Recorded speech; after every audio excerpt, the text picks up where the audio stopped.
Hey, Scotty. Morning. You're inside because it's windier and shit and it's cold. Yeah. And you're old and the cold doesn't like you.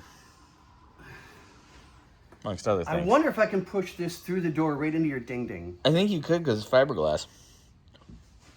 Anyway, the So boys we would be are pissed. Back on the Corvette. Oh, your rollers came. They were delivered to reception at 7:50 p.m. So I'm sure they gave them to Victor because he was still here. Yeah, that's true. So we'll So- just wait till later. I'll text him. But yeah, your rollers are supposedly here. So we're going to try and get this done today. Completely. Gotta put your heater core too, bud.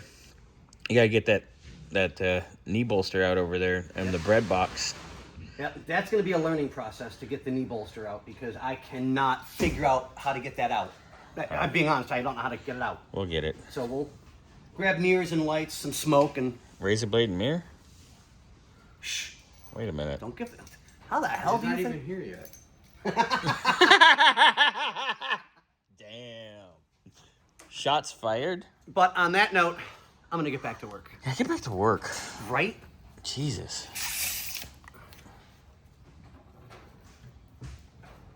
What'd I say yesterday?